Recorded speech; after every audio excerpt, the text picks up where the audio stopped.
Are you wondering the best position to birth your baby in? Tune in to find out exactly what position you should birth your baby in and what is right for your body. And maybe if the position doesn't matter at all. I'm Dr. Allison Felt, owner of Body Motion Physical Therapy in Edmonds, Washington, and leading PT that has developed the Body Motion Birth Prep Protocol system, which will be released in my new book coming out this fall. I have wanted to share these techniques for a long time, and if you are pregnant currently and wondering exactly what positions to birth your baby in, please watch the entirety of this video. There are so many options out there, and usually it actually doesn't matter as long as you have the control and ability to relax your pelvic floor, and if you have trained your pelvic floor so it is not tight and shortened, which can be a barrier to getting the baby easily through the birth canal. So how do we do this? There are many positions in which one can birth their baby, okay? So we could be on our backs with our knees bent. We could be on all fours. You could be in a half kneeling position. You could be with your leg up on a stool, and those all work.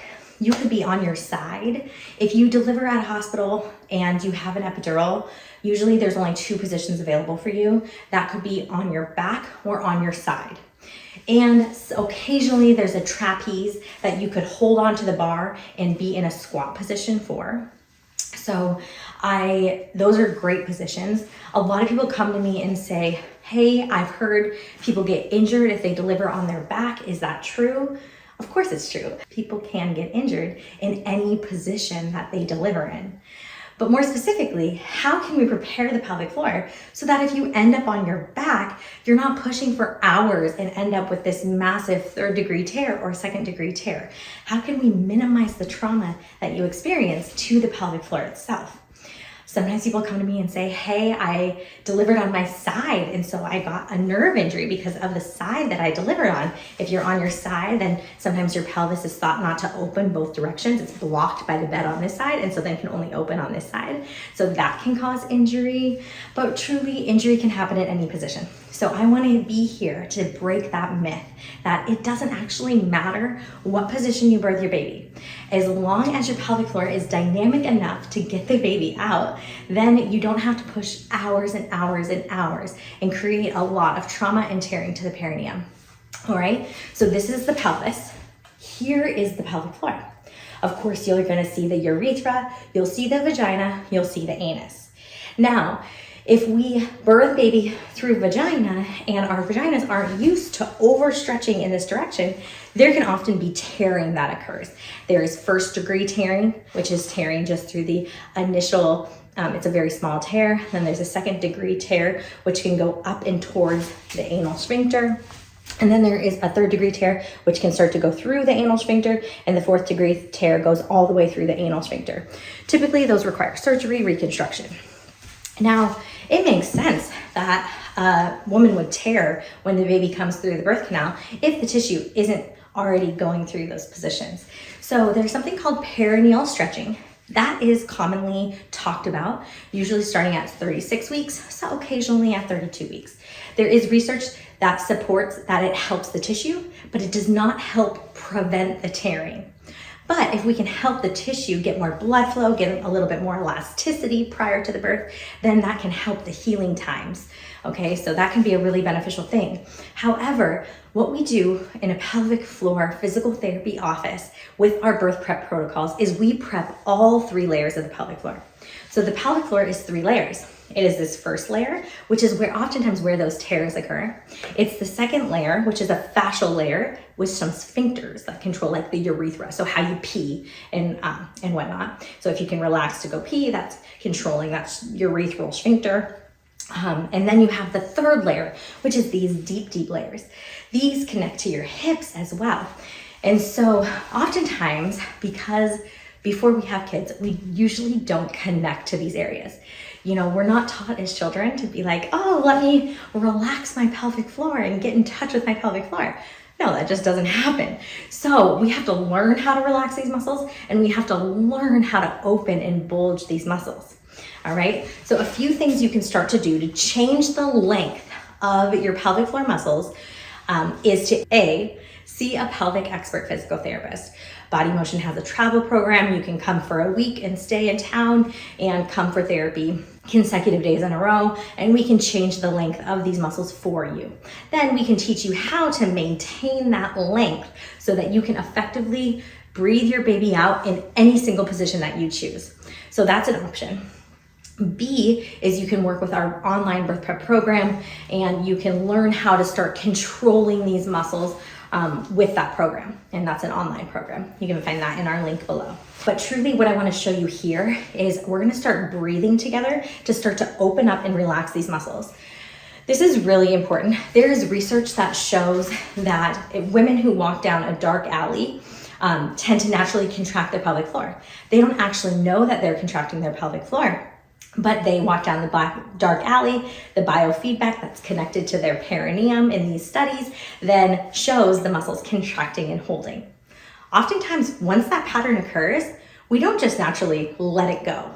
We're not really trained to know how to just let it go.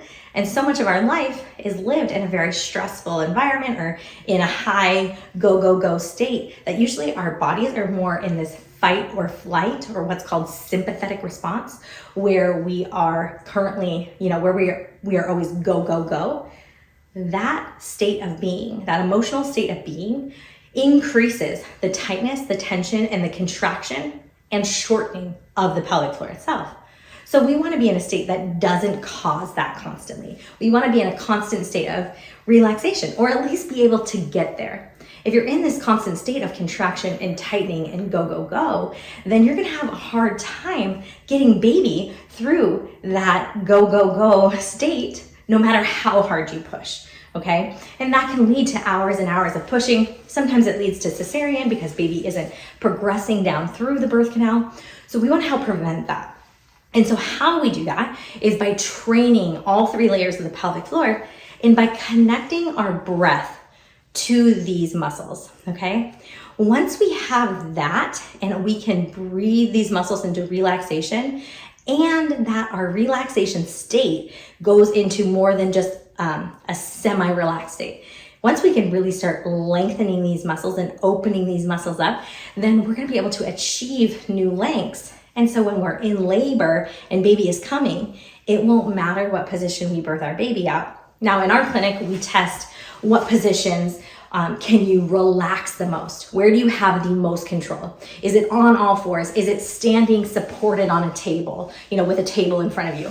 Is it with a physio ball or an exercise ball? Is it side lying with a peanut ball?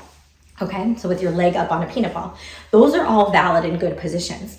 But what matters most is that you have this ability to relax and lengthen your pelvic floor with your breath. So let's go ahead and do it together. We are going to take some nice diaphragmatic breaths. I'm going to have one hand on my belly and one hand on my chest. We're going to go ahead and inhale and then exhale. I want you to see in your body where that air went. Did it go into your belly? Did it go into your chest? Did you feel it more out into your ribs? When we are talking about relaxing the pelvic floor and helping baby make its way down through the birth canal, we want to be breathing into our bellies. So let's do that together. We are gonna have the hand on our chest. Try not to move too much, but we'll have the hand on the belly. Let's breathe all the air into that hand on the belly. So go ahead and go. And so let's see that from the side. So we'll